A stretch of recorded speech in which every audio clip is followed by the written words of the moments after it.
Salam Bapak Ibu Saudara yang terkasih dalam Tuhan. Bapak Ibu yang luar biasa, kita mau berikan yang terbaik buat Tuhan kita, Allah kita yang hidup. Mari kita mau siapkan setiap hati kita sore hari ini. Kita mau datang, kita mau katakan, Kaulah harapan kami Tuhan. Haleluya.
Sanggup bangkitkan harapanku di dalam-Mu, hanya Kau Yesus kuatku. Ku percaya Kau aman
pengharapan kita hanya kepada Tuhan. Kasih-Mu, karya-Mu nyata dalamku. Kau pegang hidupku dalam tangan-Mu.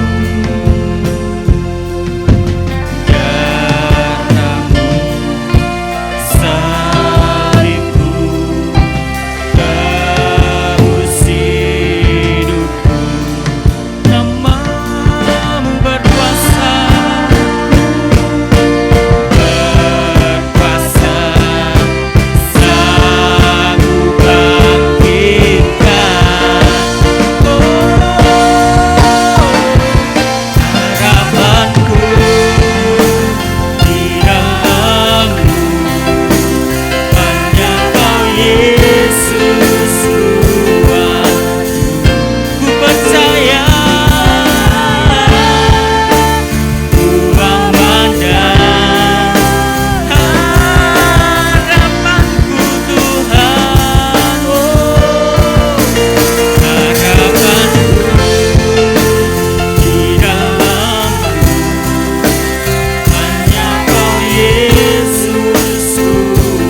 pengharapan di dalam setiap kehidupan kami Tuhan. Kami ada sampai saat ini Tuhan. Kami mau terus ada di dalam jalan kebenaran-Mu. Sore ini Tuhan kami siap memuji Engkau Tuhan. Kau berkati setiap kami di dalam nama Tuhan Yesus Kristus. Haleluya. Amin. Silakan duduk kembali Bapak Ibu Saudara yang terkasih dalam Tuhan. Shalom. Ada sukacita sore hari ini. Coba lihat kanan kirinya dulu Bapak Ibu Saudara. Hari yang penuh kasih Bapak Ibu Saudara. Amin. Haleluya. Denganmu Tuhan kita mau pujikan pujian buat Tuhan kita, Raja di atas segala raja. Tepuk tangan sama-sama buat Tuhan kita.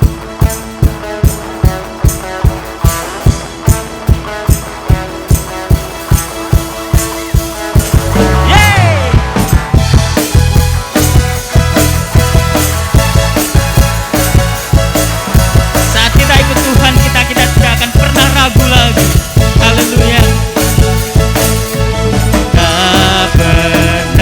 Ragu akan kesetiaan-Mu, Kau pegang hidupku sepenuh jiwaku. Ku yakin dan percaya Kau tuntun langkahku. Yesus, Yesus Kaulah Raja dalam hidupku, berkuasa percaya untuk selamanya. Hanya Kau Tuhan, sumber kekuatan, kuasa-Mu tercurah bagiku senantiasa. Dengan amin. Dari kemuliaan sampai kemuliaan selamanya.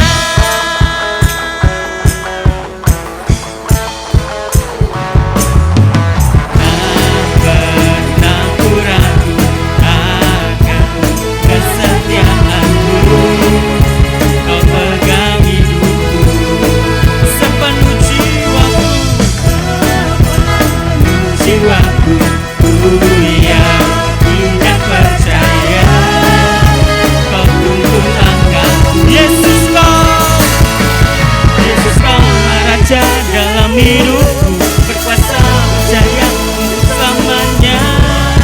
Hanya Kau Tuhan, sumber kekuatan, kuasa-Mu tercurah bagiku senantiasa. Denganmu Tuhan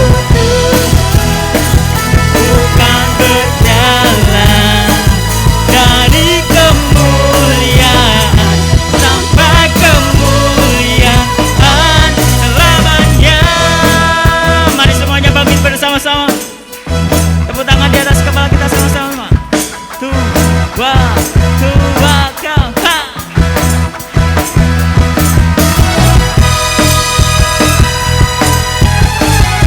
Haleluya Yesus Tuhan, hanya denganmu.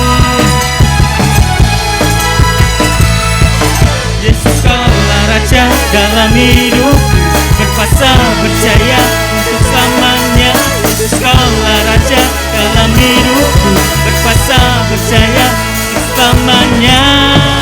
Hanya Kau Tuhan, sumber kekuatan, kuasa-Mu tercurah bagiku senantiasa. Denganmu Tuhan bukan berjalan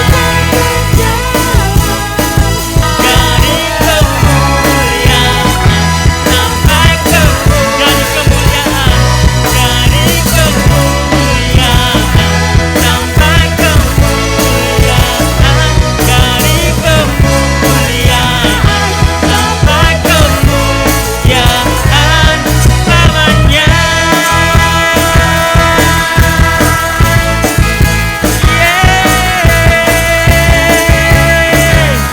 Haleluya. Berikan kemuliaan buat Tuhan kita. Haleluya. Karena Tuhan kita adalah Tuhan yang ajaib Bapak Ibu Saudara. Amin. Haleluya. Mari kita mau lebih lagi bersukacita, kita beri yang terbaik buat Tuhan kita. Haleluya Yesus.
mulia.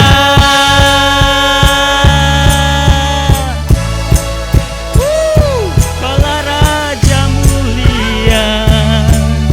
Haleluya.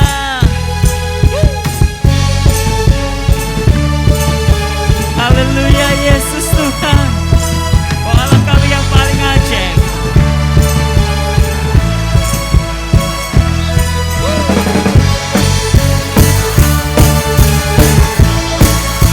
Haleluya, Yesus. Haleluya. Kita angkat tangan kita sama-sama buat Tuhan. Ajaib Kau Tuhan, agung dan perkasa. Kau sumber kemenanganku, layak berkuasa, memerintah selamanya. Oh Yesus, ajaib Kau Tuhan, agung dan perkasa. Kau sumber kemenanganku, layak berkuasa, memerintah selamanya. Yesus, Kaulah Raja mulia.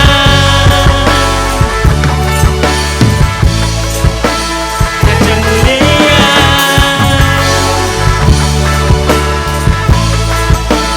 Raja mulia. Haleluya. Segala hormat kemuliaan hanya bagi Engkau Tuhan Yesus. Silakan kembali Bapak Saudara. Karena Tuhan kita, Tuhan yang layak untuk kita sembah dan kita tinggikan. Haleluya. Berkenan bagimu Tuhan. Pulihkan setiap kami Tuhan. Setiap saat Kau mau pulihkan setiap kami Yesus.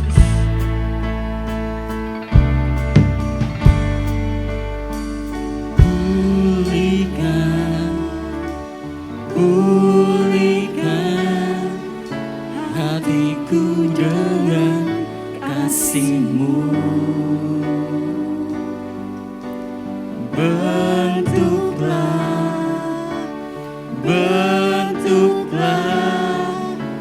hatiku jadi seperti-Mu. Kekudusan-Mu Tuhan, kekudusan-Mu memenuhiku. Tuhan, ini rinduku. Hatiku seperti hati-Mu, kudus berkenan bagi-Mu. Bagaikan emas yang murni, bentuk hatiku selalu. Biar ku menjadi ciptaan baru,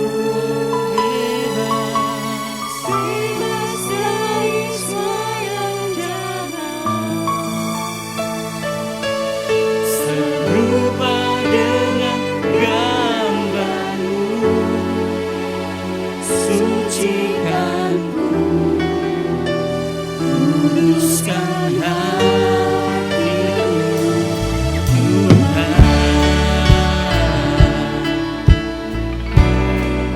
Oh, haleluya.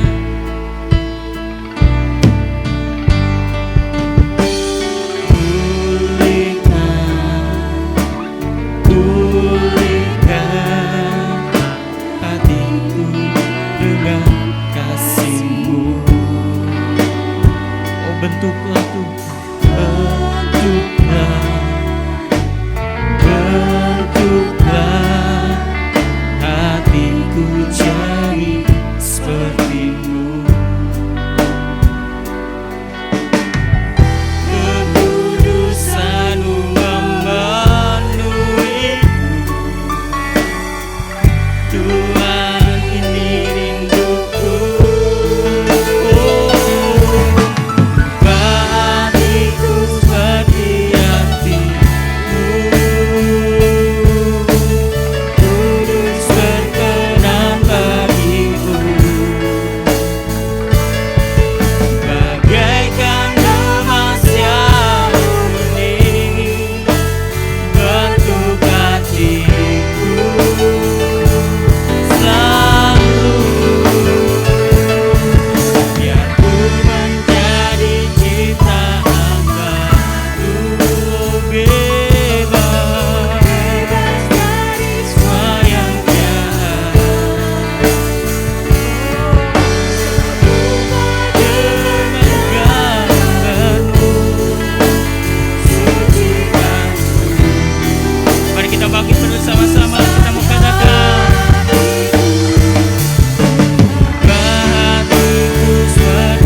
benar Tuhan, ubah hati kami seperti hati-Mu.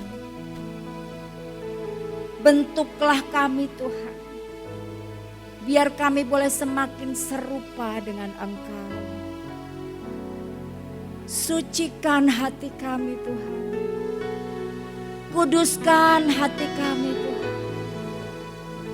Hirawasya kata karawasya kara para para para para para para para para. Kita karata karabase.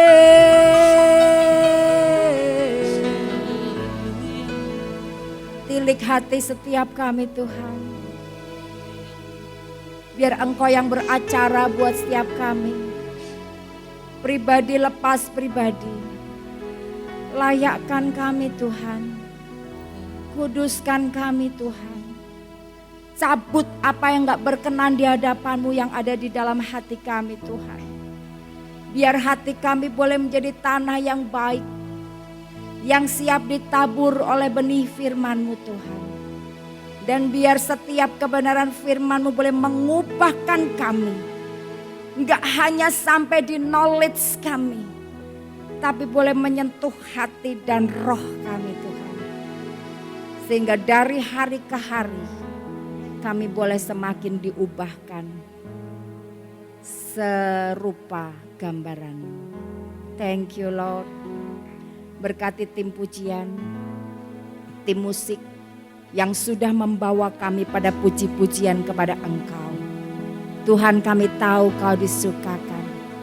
Tuhan kami tahu Kau bertahta di atas pujian penyembahan kami. Dan Kau siap memberkati setiap kami. Terima kasih Bapa. Roh Kudus urapi kami, urapi hamba-Mu. Hanya di dalam nama Tuhan Yesus kami alaskan doa kami. Semua yang percaya berkata, amin. Shalom Bapak Ibu.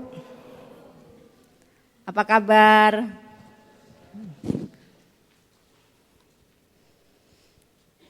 Ya, Bapak Ibu yang terkasih, sepanjang bulan Februari ini tema khotbah adalah kuat karena mengenal Tuhan. Bapak Ibu, kita hanya bisa kuat kalau kita mengenal. Tanpa kita mengenal Tuhan dengan benar, kita akan mudah untuk disesatkan. Bapak Ibu yang terkasih, kita akan baca ayat pokok kita sepanjang bulan ini. Daniel pasal 11 ayat 32. Kita akan baca bersama-sama Daniel pasal 11 ayat 32. Demikian firman Tuhan. 3, 2, 1. Dan orang-orang yang berlaku fasik terhadap perjanjian akan dibujuknya sampai murtad dengan kata-kata licin. Tetapi umat yang mengenal Allahnya akan tetap kuat dan akan bertindak. Amin. Bapak Ibu yang terkasih, kita harus terus mengenal Tuhan, itu progresif. Ya, jadi kita harus terus mengenal. Kalau kita enggak terus mengenal, kita akan masuk dalam hitungan orang-orang yang berlaku fasik. Fasik itu apa sih? Fasik itu tahu firman tapi gak melakukan. Tahu harus mengampuni tapi gak mau ngampuni. Itu masuk dalam hitungan orang fasik loh Bapak Ibu. Dan kalau kita masuk dalam hitungan itu dikatakan apa? Akan dibujuknya sampai murtad dengan kata-kata licin.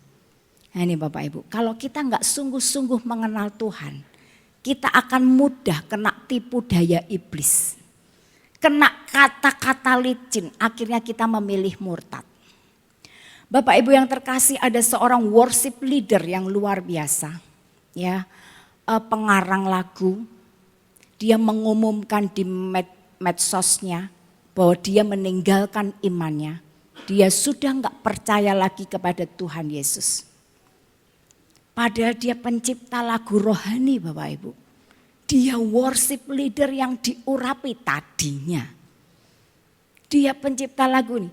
King of Majesty. I have one desire, just to be with you my Lord. Just to be with you my Lord. Kata-katanya aja, wah Raja kemuliaan. Hanya satu keinginanku, untuk selalu bersama dengan engkau. Hanya bersama dengan engkau. Tapi dia mengumumkan di medsosnya bahwa dia tidak lagi percaya kepada Yesus. Kenapa Bapak Ibu? Karena kena tipu daya kata-kata licin. Oleh karena itu, mari kita mau beware, kita berjaga ya. Para pelayan mimbar, termasuk saya, worship leader, singer, pemain musik, berjaga. Jangan stuck dalam mengenal Tuhan. Terus kejar dia, ingin tahu tentang dia. Supaya kita enggak jadi orang-orang yang terhilang. Setelah kita melayani dengan luar biasa, tiba-tiba hilang. Jangan ya Bapak Ibu ya. Ayo kita mau sungguh-sungguh, hari-hari ini sudah sangat dekat. Ya, orang-orang yang ada di mimbar ini justru jadi target iblis. Supaya tergelincir. Bapak Ibu yang terkasih, oleh karena itu ayat ini dikatakan apa? Tetapi umat yang mengenal Allahnya akan tetap kuat dan akan bertindak. Umat yang mengenal Allahnya. Bapak Ibu, mengenal di sini ya, dari bahasa aslinya, bahasa Ibrani yaitu yada. Itu kalau diterjemahkan dalam bahasa Inggris dikatakan to know by experience. Mengenal dengan mengalami. Jadi tidak hanya tahu, oh Yesus, tapi nggak pernah ngalami secara pribadi. Yada, mengenal di sini untuk kita bisa jadi kuat. Itu to know by experience. Kalau dalam bahasa Indonesia diterjemahkan sebagai hubungan yang sangat dekat, hubungan intim suami istri. Bapak Ibu, suami dan istri itu pasti selalu bersama-sama. Ya enggak Bapak Ibu? Makannya bareng ya, sepiring berdua gitu. Ya enggak Pak C? Enggak ya? Kalau jajan lupa istrinya. Enggak ya? Makannya bareng, tidurnya bareng, ya kan? Tahu kelemahan masing-masing, kelebihan masing-masing tahu. Ketika kita semakin mengenal dengan Tuhan seperti keintiman suami dan istri, Bapak Ibu, itulah yang membuat kita kuat menghadapi godaan apapun, bujuk rayu dunia, kita akan kuat. Bapak Ibu yang terkasih, tahu grup band rock, musik cadas, The Rolling Stone, tahu nggak Bapak Ibu? Nggak tahu. Ini memang puncak ketenarannya itu tahun 70-an gitu ya. Tapi terus tenar terus, dia menduduki puncak ketenaran terus sebagai grup band musik rock, musik cadas gitu ya. Tetap di atas terus, dia berpuluh-puluh tahun Bapak Ibu. Tenar banget. Enggak hanya di Inggris, ini asalnya dari Inggris, tapi di seluruh negara-negara, di seluruh benua, bahkan di Amerika Serikat aja dia mengadakan tur keliling. Berkali-kali tur keliling di benua-benua. Bapak Ibu yang terkasih, otomatis kalau orang terkenal, grup band terkenal, wah dikejar-kejar sama penggemarnya. Penggemarnya banyak, ini cowok-cowok Bapak Ibu. Penggemarnya cewek-cewek dikejar-kejar. Dan ketika mereka ini ya, grup band ini ngomong-ngomong gitu ya. Mereka ngitung Bapak Ibu. Ini saya baca di artikelnya mereka. Mereka ngitung dalam 2 tahun ini ada yang sudah gonta-ganti cewek 200 sekian dalam 2 tahun Bapak Ibu. ada yang 100 sekian, ada yang puluhan. Hanya satu, drummernya grup band ini. Dia 0, skandalnya 0. Dia enggak mau terlibat skandal dengan wanita-wanita penggemarnya yang ngejar-ngejar dia. Dia enggak mau. Kenapa? Karena dia mencintai istrinya. Dia mengasihi istrinya, sangat mengasihi, dan dia enggak mau melukai hati istrinya dengan dia melakukan perselingkuhan. Bapak Ibu yang terkasih, kenapa? Karena ada hubungan yang baik, ada hubungan yang intim antara Charlie Watts betul ya? Charlie Watts dengan istrinya. Bahkan ketika baru-baru ini dia meninggal, tahun 2021 kemarin, dia meninggal. Rekan-rekannya, Mick Jagger, terus siapa itu, Kate, siapa itu. Rekan-rekannya mengomentari di media massa, bilang, Charlie Watts ini pria yang luar biasa. Dia enggak terpengaruh dengan pergaulan yang buruk. Dia pria luar biasa, dia seorang pria yang sangat mencintai keluarganya. Makanya di hari-hari terakhir ketika dia sakit, keluarganya terus menemani dia. Bapak Ibu yang terkasih, Charlie Watts intim dengan istrinya. Dia mengenal istrinya, dia enggak mudah kena bujuk rayu wanita-wanita lain. Demikian kita Bapak Ibu. Kalau kita dengan Tuhan sampai tingkat yada, to know by experience, terus mengenal, bertumbuh. Kita enggak akan mudah kena bujuk rayu iblis. Enggak mudah kita kena kata-kata licin yang membuat kita murtad. Karena kita tahu hanya lewat Yesus. Satu-satunya dialah jalan, kebenaran dan kehidupan. Sehingga kita bisa sampai di surga mulia. Kita pegang itu Bapak Ibu. Sampai akhir. Sehingga kita boleh kedapatan setia. Amin Bapak Ibu. Ada sebuah statement dari Sinclair B. Ferguson. Dia berkata begini. Love is not maximum emotion. Cinta atau kasih itu bukan cuma perasaan yang maksimal. Perasaan, aduh aku cinta banget. Bapak Ibu, kalau cinta cuma perasaan, dengan berjalannya waktu pasti hilang. Kalau cuma perasaan. Awalnya aduh jatuh cinta. Apa? Berjuta rasanya. Ya, jatuh cinta, wah. Dunia rasa milik berdua lama-lama Bapak Ibu. Bosen.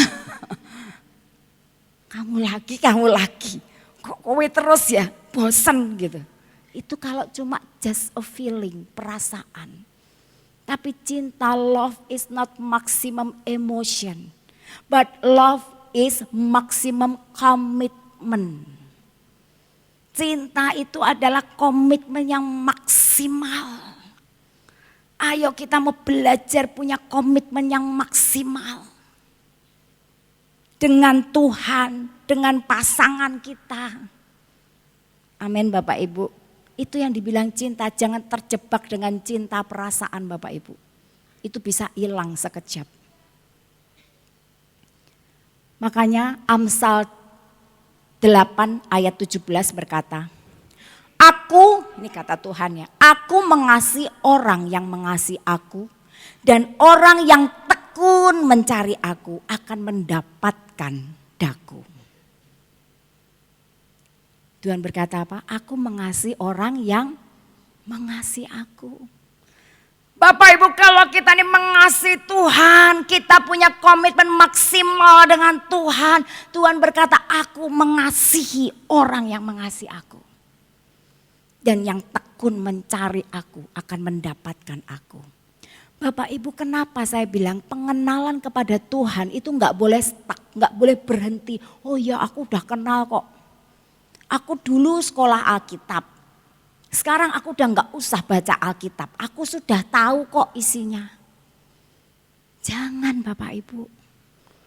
Terus baca Alkitab, terus baca Alkitab. Kenapa semakin dibaca, semakin kita ngalami, semakin kita mengenal Tuhan.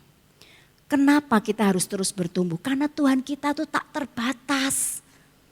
Kasihnya aja dalamnya sedalam lautan. Lebih dalam dari lautan. Lebih tinggi dari cakrawala. Luasnya lebih luas dari samudra. Gimana kita bisa bilang aku sudah kenal Tuhan? Belum apa-apa Bapak Ibu, belum. Pengenalan kita tuh masih dangkal.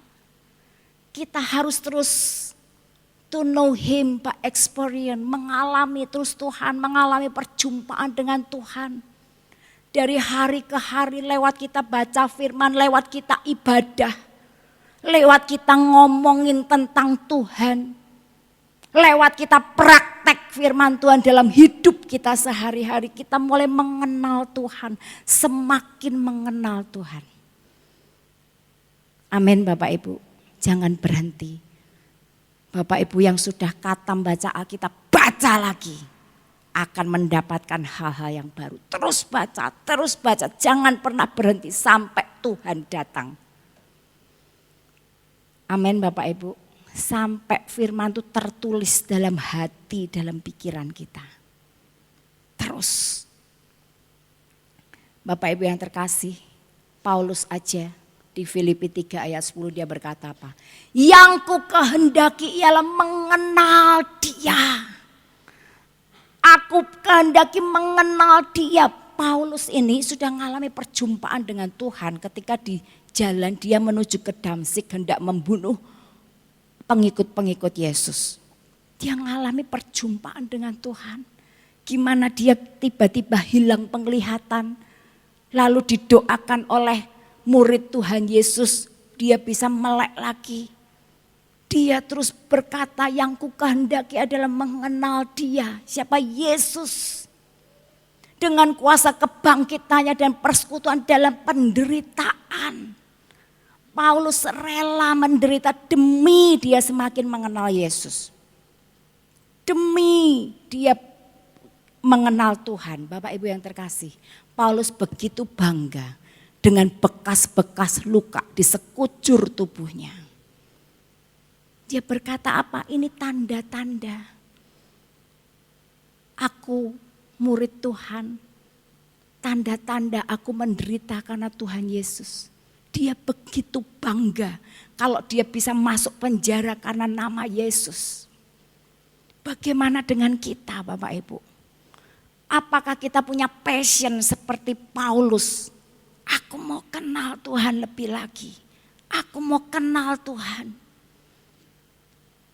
Bapak Ibu, waktu awal saya bertobat, wah saya benar-benar kayak orang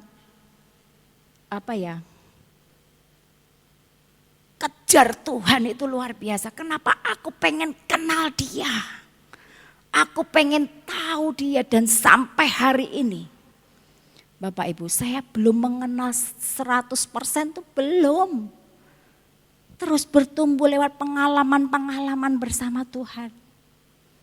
Amin Bapak Ibu. Mari Bapak Ibu, kita mau mengenal Tuhan lebih lagi. Makanya judul khotbah pada hari ini adalah Abide in Christ. Tinggal di dalam Kristus. Kita bisa mengenal Dia kalau kita tinggal dalam Dia dan Dia dalam kita. Tujuan dari khotbah ini adalah kita mau tetap tinggal dalam Kristus dan dipenuhi dengan firman-Nya sehingga menjadi kuat. Ya. Kita mau tinggal dalam Kristus dan dipenuhi oleh firman-Nya. Kita akan baca Yohanes pasal 15. Yohanes pasal 15 ayat 1 sampai dengan 8. Saya akan bacakan buat Bapak Ibu ya, Bapak Ibu menyimak.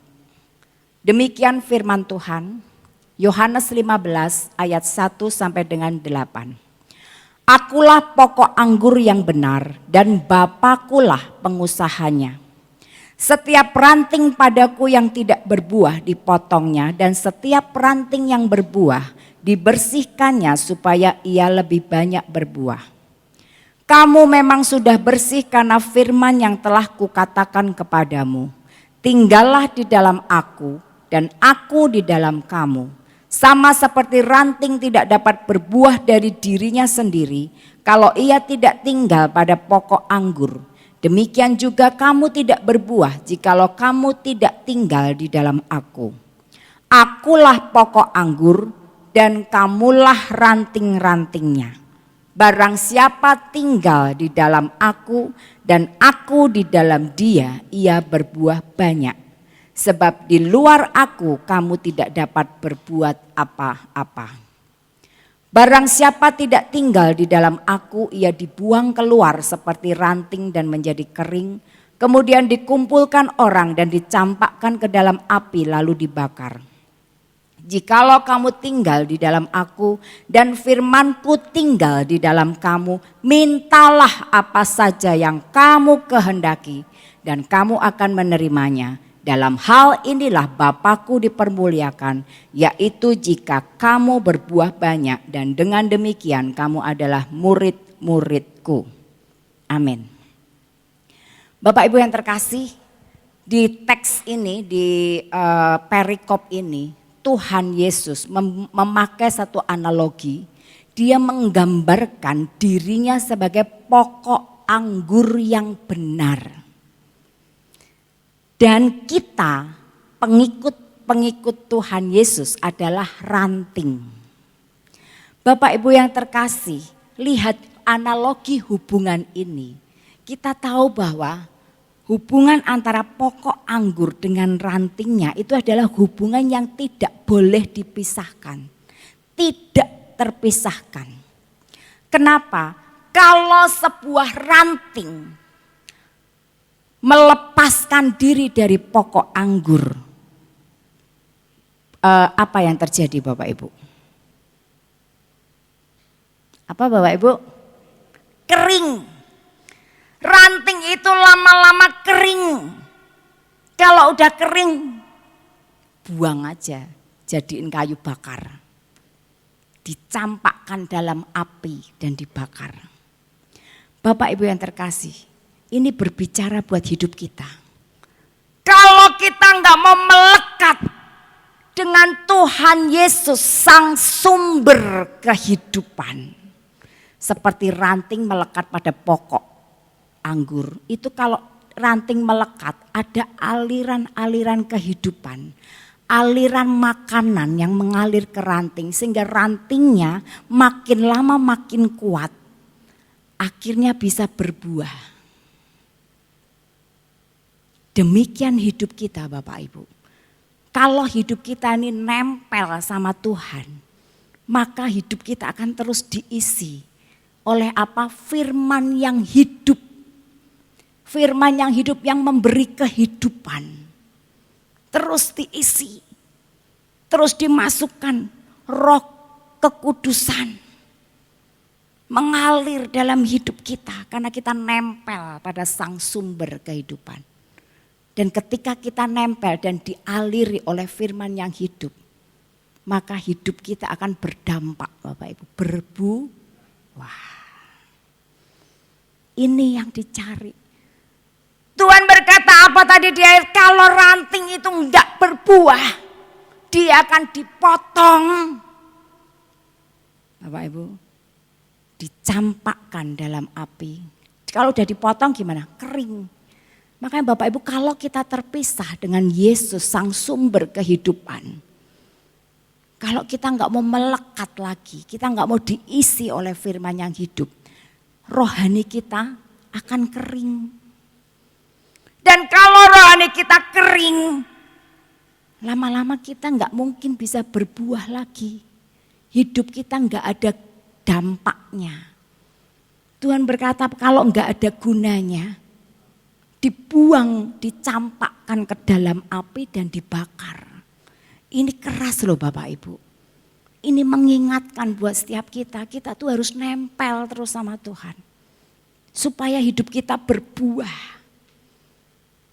Amin Bapak Ibu, ini merupakan syarat utama untuk kita bisa bertahan hidup dan menghasilkan buah. Kita tahu dunia ini banyak godaan.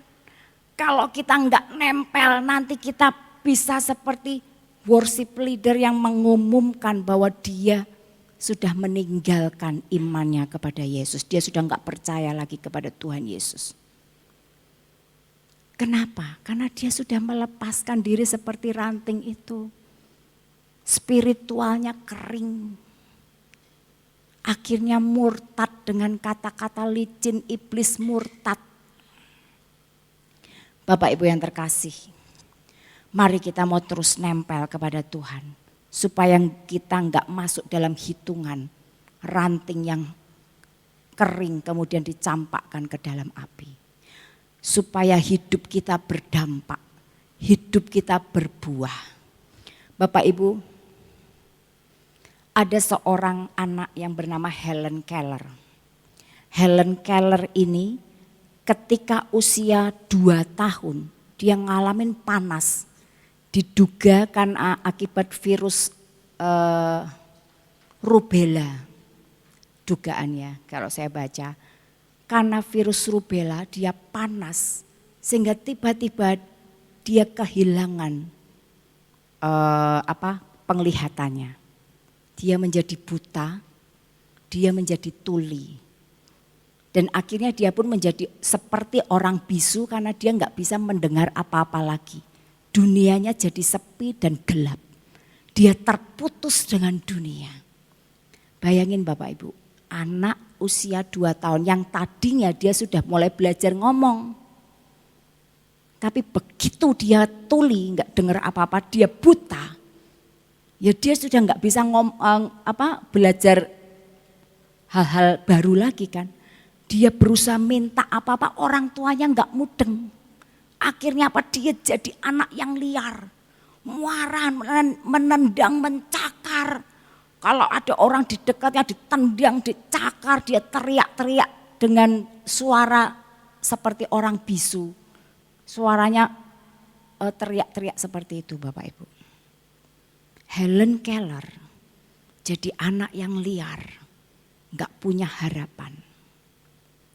Orang tuanya sedih.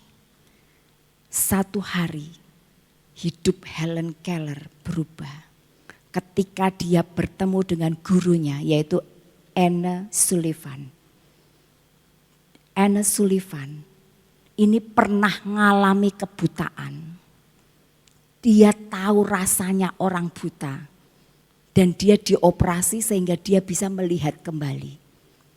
Anne Sullivan, dia dengan sentuhan kasih, dengan kesabaran yang luar biasa, dia mulai pegang Helen Keller.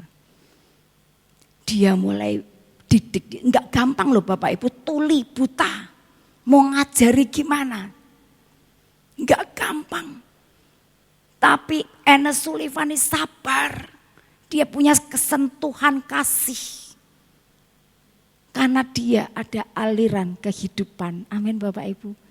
Dia mulai menyentuh Helen Keller dengan sentuhan kasih. Dia mulai mengajarkan barang-barang di sekitarnya. Ketika satu tangan dia kasih boneka yang biasa dipegang oleh Helen Keller. Di telapak tangan yang satu dia tulis. Itu doll, boneka. Helen mulai belajar. Ketika dia dibawa ke pompa air. Dia rasakan satu tangan gemercik air. Di telapak tangan yang lain. Anne Sullivan menulis ini water. Air. Terus sampai dia punya ratusan benda yang dia mulai kenal. Akhirnya ketika usia belasan tahun Helen Keller berkata sama Anne Sullivan. Aku mau belajar ngomong. Bapak Ibu belajar ngomong tuli buta susah loh Bapak Ibu. Ngajarinya gimana coba? Akhirnya Ernest Sullivan konsultasi dengan guru yang ngajari ngomong orang-orang yang tuli. Caranya dipegang lidahnya, mulutnya, tenggorokannya untuk mengucapkan A, B, C, E, B, C, D, E. Caranya begitu, Bapak. Proses yang panjang, melelahkan, tapi Ernest Sullivan tetap sabar. Akhirnya usia 16 tahun, Helen Keller bisa berbicara dengan baik. Dan dia bilang sama gurunya, aku mau meneruskan ke perguruan tinggi. Bapak Ibu, singkat cerita dia mendaftar di perguruan tinggi. Dia kuliah. Dengan siapa? Didampingi gurunya. Jadi dosennya kasih kuliah, tangannya ditulisin terus sama Ernest Sullivan. Ditulisin, jadi si Helen Keller ngerti apa yang disampaikan oleh dosennya walaupun dia nggak bisa melihat dan nggak bisa mendengar.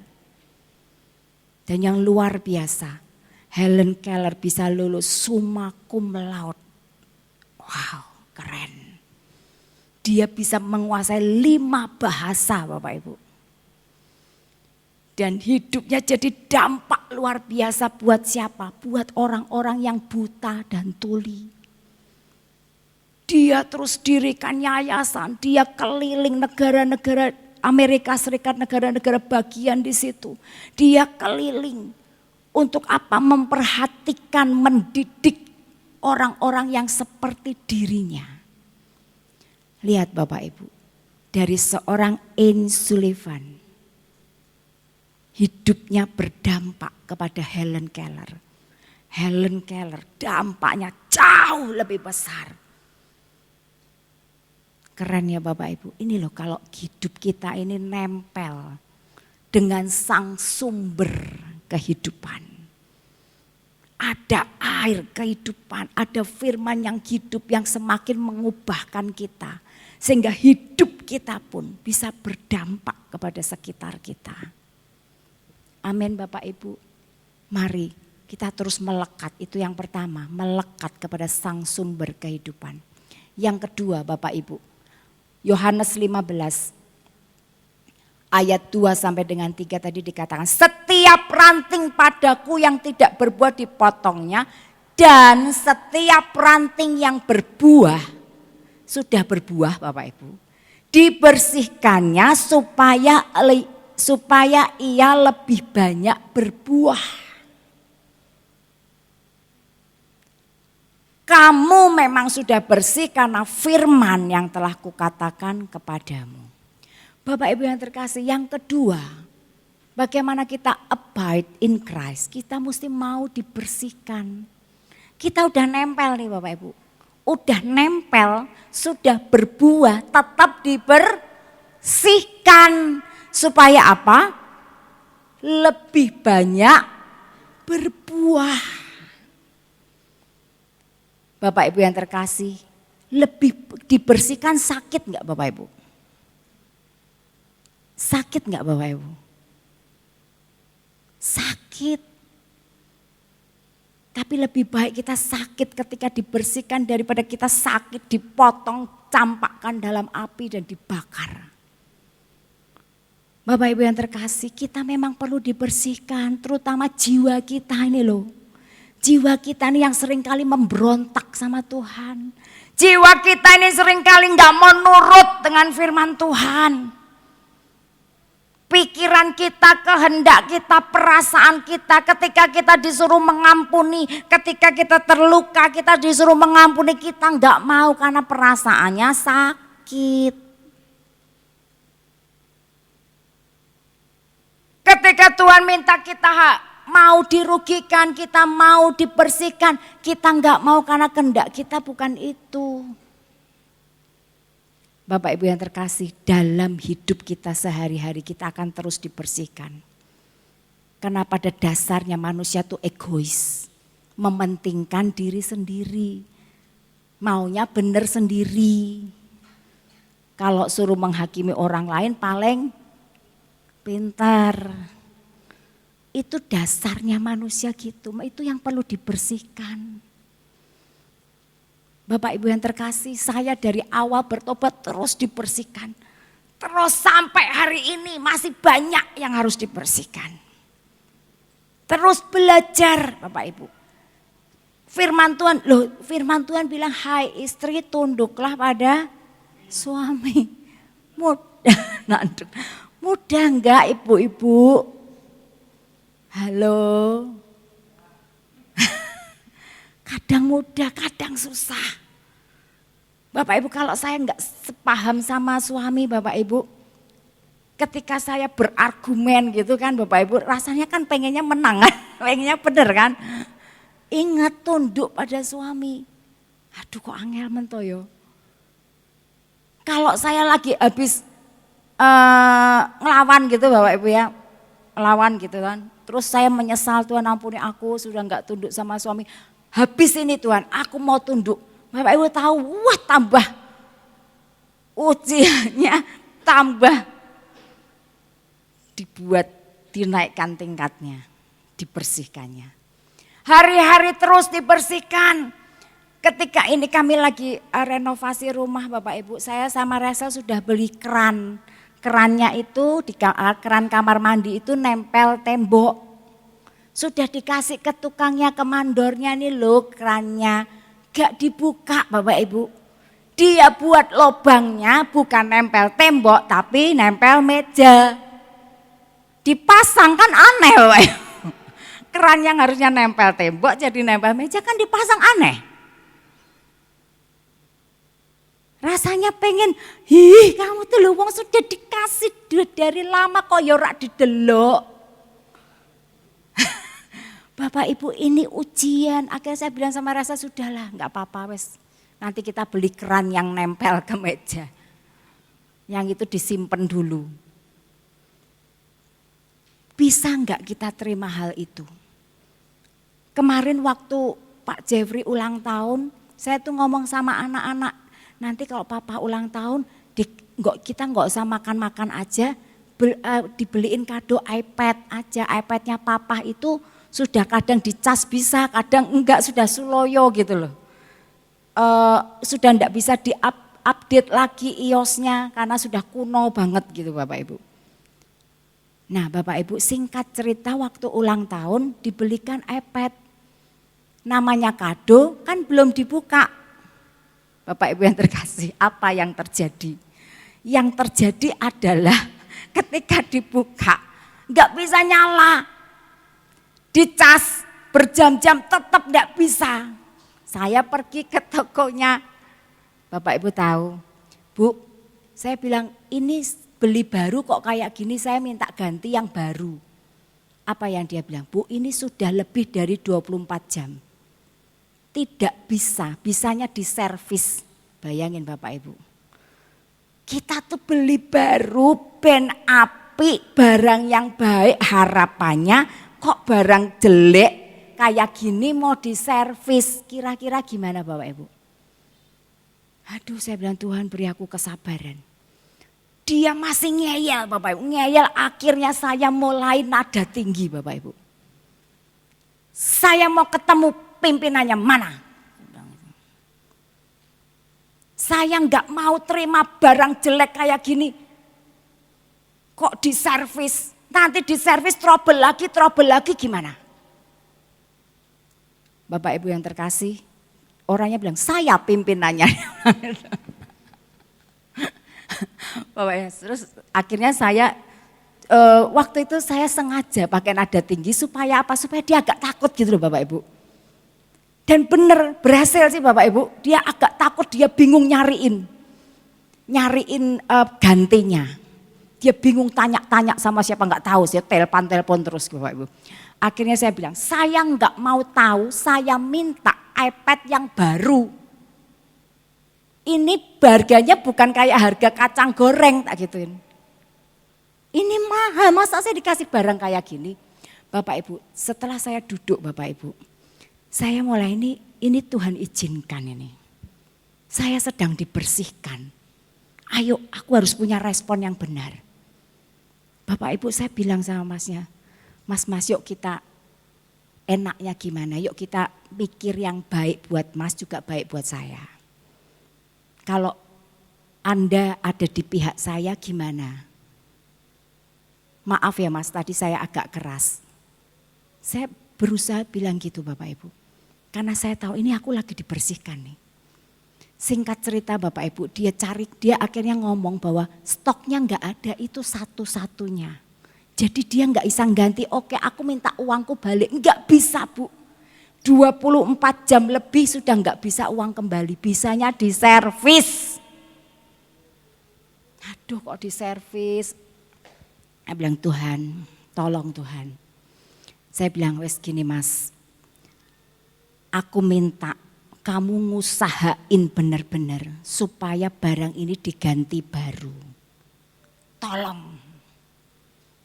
Karena saya beli ini enggak murah, tolong. Saya bilang gitu. Bapak Ibu yang terkasih, singkat cerita dia bilang, Bu itu ada barang tapi bukan di sini, adanya di luar pulau.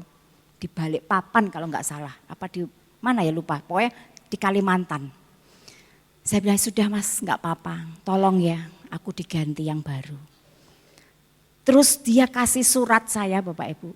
Suratnya bukan surat ganti baru, suratnya diservis. Saya bilang Tuhan, tolong Tuhan. Akhirnya Bapak Ibu tak tanda tangani. Saya cuma bilang Tuhan aku serahkan dalam tangan-Mu. Aku enggak mau ribut Tuhan. Aku tahu semuanya ada di dalam kendali-Mu. Aku tahu ini Engkau izinkan dan saat ini aku serahkan dalam tangan-Mu. Aku mau damai sejahtera, aku mau tetap baik dengan Masnya yang jual. Puji Tuhan Bapak Ibu, 3 hari kemudian saya dikabari saya diganti baru. Bapak Ibu, dari hari ke hari itu sih kita dibentuk, diproses. Dibersihkan tuh lewat hal-hal kayak gitu loh Bapak Ibu. Nah itu kita harus punya respon yang benar. Sama tukang sayur bisa enggak diproses? Bisa. Tadi pagi, kemarin pagi. Saya bilang, kamu tuh masak apa toh? Lodeh kok isinya tempe mbak tahu. Iya tuh lu tukang sayurnya tuh dititipi lupa terus. Ya sudah lupa ya nggak apa-apa kita nikmati aja tempe sama tahu, lodeh tempe tahu, nggak ada sayurnya. Gitu ya namanya ya. Pak Jeffrey yang makan gue, ini lodeh kok. Tapi kita belajar bersyukur, kita belajar semua diizinkan ya wes nggak apa-apa diampuni aja. Tapi memang tukang sayurnya tuh sering lupa kalau dititipi. Jadi kadang masaknya enggak komplit gitu. Kadang ayamnya yang enggak ada gitu kan. Nah itu Bapak Ibu. Dari hari ke hari kita dibersihkan. Nah, respon kita gimana? Mau ngamuk? Mau ngonek-ngonek ke? Sebetulnya waktu saya berkata keras itu, nada tinggi itu, saya bukan marah Bapak Ibu. Saya hanya pengen menggertak dia karena dia ngeyel suruh servis terus gak ada jalan keluar. Saya kan gak mau. Dan ketika mau digertak ternyata berhasil. Dia agak ngewel gitu Bapak Ibu. Tapi habis itu saya menyesal. Saya bilang maaf ya Mas aku tadi keras. Amin Bapak Ibu. Harus bisa mengendalikan diri. Nah itu kita tuh dibersihkan lewat hal-hal sehari-hari. Semakin bersih ketika kita praktek firman Tuhan semakin bersih. Kita belajar sabar. Ketika itu saya tanda tangan itu saya belajar sabar. Saya belajar menyerahkan pada Tuhan. Sabar itu apa Bapak Ibu? Buah roh. Ketika kita disakiti, dirugikan, belajar ngampuni, murah hati itu buah roh. Mengendalikan diri buah roh. Semakin banyak buah roh muncul dari hidup kita ketika kita dibersihkan. Lewat apa? Lewat hal-hal sehari-hari yang kita hadapi. Hal-hal kecil, hal-hal besar. Semuanya untuk membersihkan kita. Lah kita mau enggak? Kalau kita enggak mau, hidup kita enggak berdampak. Enggak seperti Anne Sullivan tadi. Yang akhirnya memenangkan Helen Keller. Dan Helen Keller hidupnya berdampak lebih lagi. Itu yang kedua Bapak Ibu. Yang ketiga di Yohanes 15 ayat 7 sampai dengan 8 dikatakan, jikalau kamu tinggal di dalam aku dan firmanku tinggal di dalam kamu, mintalah apa saja yang kamu kehendaki dan kamu akan menerimanya. Dalam hal inilah Bapakku dipermuliakan, yaitu jika kamu berbuah banyak dan dengan demikian kamu adalah murid-muridku. Bapak Ibu yang terkasih, ketika kita sudah nempel dengan sang sumber kehidupan, kita beri diri kita dibersihkan oleh firman. Tadi ayat 3 kan berkata, kamu sebenarnya sudah bersih oleh firman. Kapan kita bersih oleh firman? Ketika kita diampuni oleh Tuhan, ketika Tuhan mati buat kita bersih oleh firman. Tapi selama kita masih hidup, jiwa kita ini terus harus dibersihkan. Amin Bapak Ibu. Kita udah nempel, kita udah rela dibersihkan. Ini baru kita alami. Mintalah apa saja yang kamu kehendaki, maka kamu akan menerimanya. Itu ada jaminan kepastian. Bapak Ibu, ketika ada jaminan kepastian, kita bisa strong, kita bisa kuat dalam segala situasi. Di tengah badai sekalipun kita akan kuat. Ketika ada jaminan kepastian. Kapan jaminan kepastian? Ketika my will equal dengan God's will. Ketika kehendakku sama dengan kehendak Tuhan. Ada jaminan kepastian. Amin Bapak Ibu. Bapak Ibu yang terkasih, dari hari ke hari saya belajar itu. Ketika Pak Jeffrey mengalami kecelakaan, pada hari yang sama saya harus melayani di Natal Wanita Bapak Ibu. Itu satu situasi yang cukup membuat saya terhenyak. Tapi yang luar biasa Bapak Ibu. Ketika saya sudah ngurus sana sini untuk Pak Jeffrey ini masuk rumah sakit, ronsen segala macam, akhirnya jadwal operasi keluar. Sebelumnya ketika ronsen dokter menemui saya, dia bilang keadaannya enggak baik. Itu sentakan buat saya, tapi ketika itu saya bilang, Tuhan, aku mau serahkan semuanya dalam tangan-Mu. Ketika Engkau izinkan ini terjadi, aku mau serahkan dalam kehendak-Mu. Seperti Tuhan Yesus ketika ada di Taman Getsemani. Dia memang berkata, Bapa, kalau boleh cawan ini lalu, tapi bukan kehendakku, kehendak-Mu lah jadi. Pada waktu itu saya juga belajar, aku harus belajar, kehendakku harus sama dengan kehendak Tuhan. Saya bilang, Tuhan, aku serahkan hamba-Mu, suamiku dalam tangan-Mu. Saya enggak bisa mendampingi operasi karena saya harus mempersiapkan diri untuk melayani di tempat ini Natal Wanita. Pada hari yang sama, pada hari ketika suami saya kecelakaan, Bapak Ibu, ketika itu saya berdoa, ada damai sejahtera yang melampaui segala akal, itu penuh hati dan pikiran saya. Saya tenang Bapak Ibu. Saya enggak bingung. Saya tenang. Saya pulang, saya bisa persiapan sebentar, setengah jam, kemudian saya mandi, saya pergi ke tempat ini dan melayani tempat ini. Ketika saya melayani, suami saya ada di meja operasi.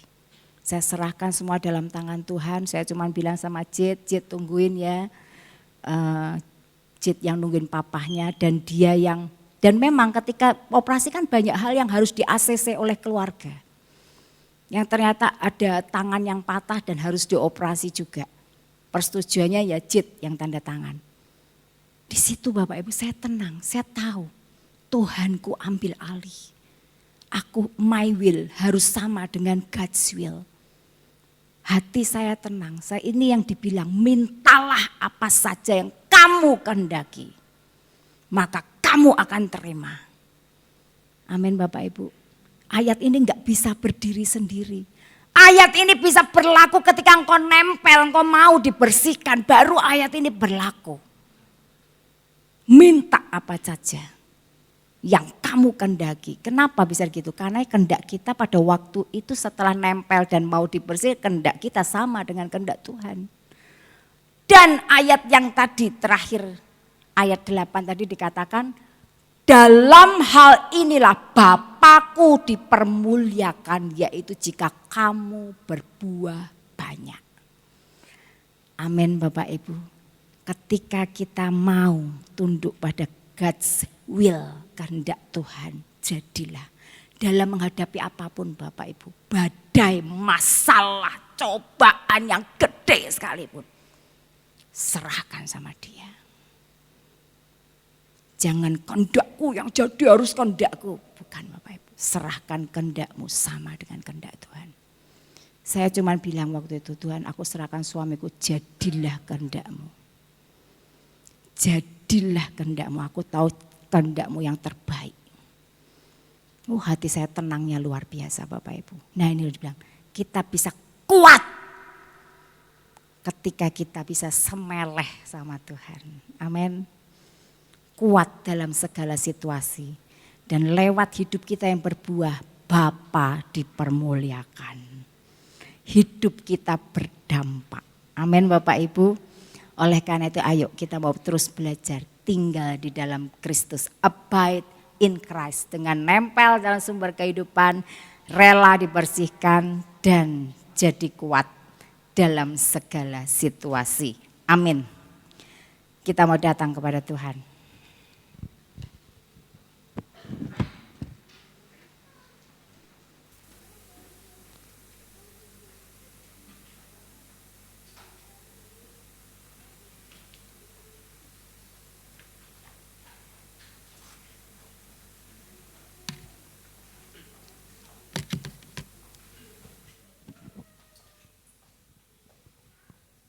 Mari Bapak Ibu kita bangkit berdiri.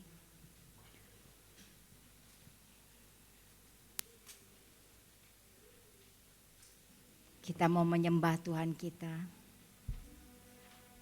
Dia yang mengenal kita, Dia yang tahu segala sesuatu dalam hidup kita. Kita mau minta Dia membentuk kita. Lewat ketika kita nempel dengan Dia. Kita rela dibersihkan sehingga hidup kita bisa berbuah.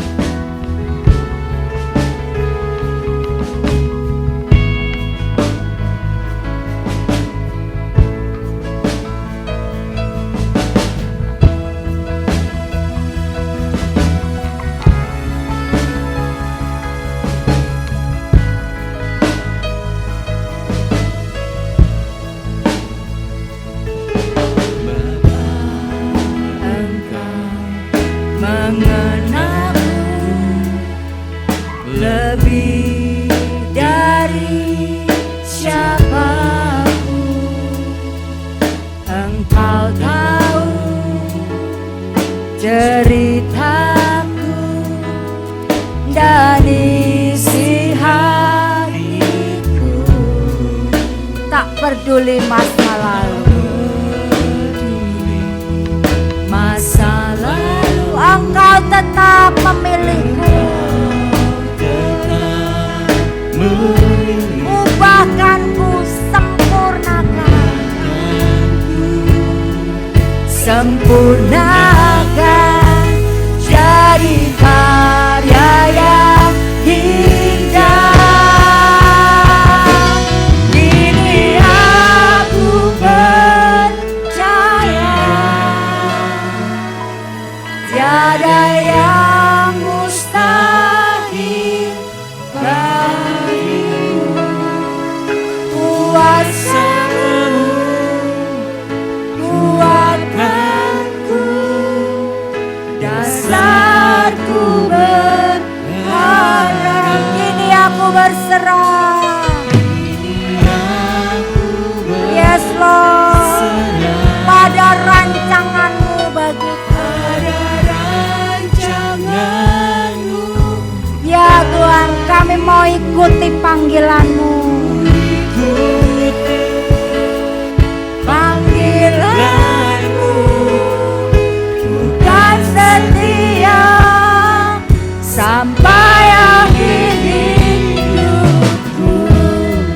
Bapak Ibu, kita mau hayati syair lagu ini. Kita mau katakan kepada Tuhan,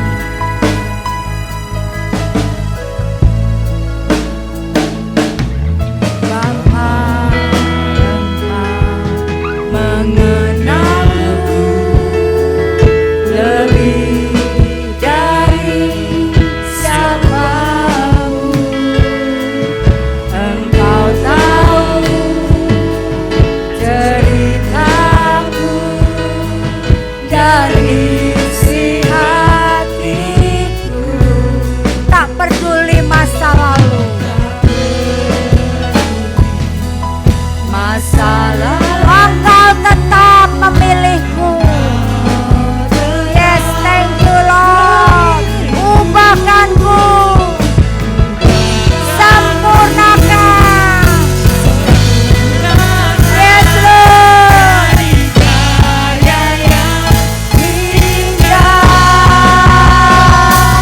kini aku percaya. Tak ada yang mustahil bagi Tuhan. Amin. Kuasamu kuatkanku Tuhan.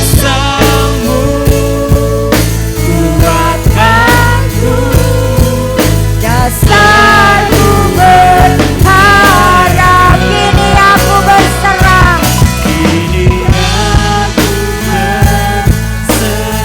pada rancanganmu bagiku Tuhan.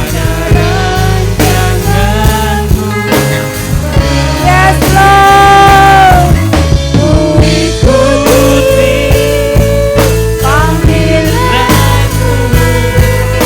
Bukan setia sampai Katakan kini aku percaya. Amin. Yes Lord. tiada yang mustahil bagimu. Kuasamu kuatkanku. Dasarku berharap. Yes Lord, kini aku berserah pada rancanganmu.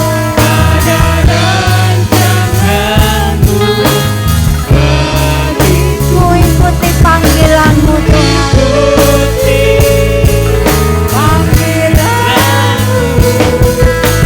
Bukan setia sampai akhir hidup. Katakan ku ikuti panggilanmu. Yes, bukan setia. Sekali lagi kita mau katakan dengan penuh iman.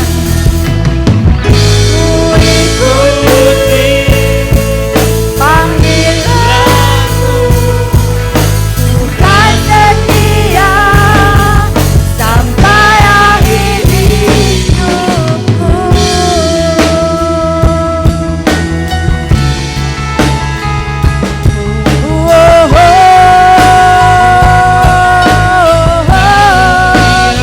Bukan setia sampai akhir hidupku Tuhan.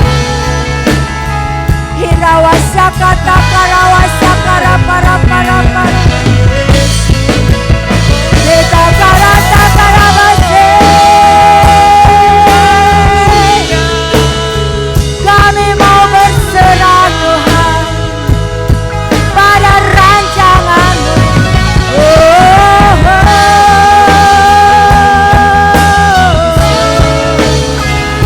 Hirawasya karawasya kata karawasya.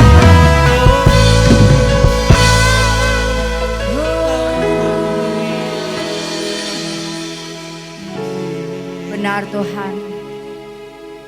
Biarlah ini boleh menjadi komitmen kami yang baru. Ketika kami berkata kepadamu, ku ikuti panggilanmu. Dan ku kan setia sampai akhir hidupku. Tuhan, terima kasih buat setiap kebenaran firman yang kami dengar pada malam hari ini. Kami mau terus abide in you Lord, tinggal di dalam Engkau. Kami mau seperti ranting yang senantiasa nempel dengan pokok anggur. Sehingga aliran kehidupan boleh mengalir memenuhi hidup kami. Dan kami membuka hidup kami untuk Kau bersihkan senantiasa Tuhan. Supaya hidup kami boleh lebih banyak lagi berbuah. Boleh berdampak. Kami gak hidup untuk diri kami sendiri. Tapi kami boleh hidup menghasilkan buah yang dinikmati oleh orang-orang yang membutuhkan. Tuhan tolong kami Tuhan. Biarlah kami boleh terus semakin rela untuk diubahkan, disempurnakan. Jadi karya yang indah. Sehingga dari hari ke hari kami semakin mengenal Engkau. Lewat pengalaman-pengalaman bersama dengan Engkau. Ketika Engkau membersihkan kami, ketika Kau membentuk kami. Kami boleh semakin kuat karena kami mengenal Engkau Allah kami yang luar biasa, yang dahsyat, yang tak terbatas. Thank you Lord. Terima kasih buat janjian kepastian yang Kau berikan buat kami umat-Mu Tuhan. Bahwa apapun yang kami minta, yang kami minta, yang kami kehendaki, maka kami akan menerima. Thank you Lord. Tanamkan itu dalam hati kami Tuhan. Hanya di dalam nama Tuhan Yesus kami alaskan doa kami. Semua yang percaya berkata, amin. Kau Allah yang besar, ajaib dan mulia. Kau Yesus yang selalu membuatku terpesona. Segala pujian bagi-Mu ya Tuhan. Hanya Kau yang layak ku agungkan. Katakan, Kau Allah yang besar. Kau Allah yang besar, ajaib dan mulia. Kau Yesus yang selalu membuatku terpesona. Segala pujian bagi-Mu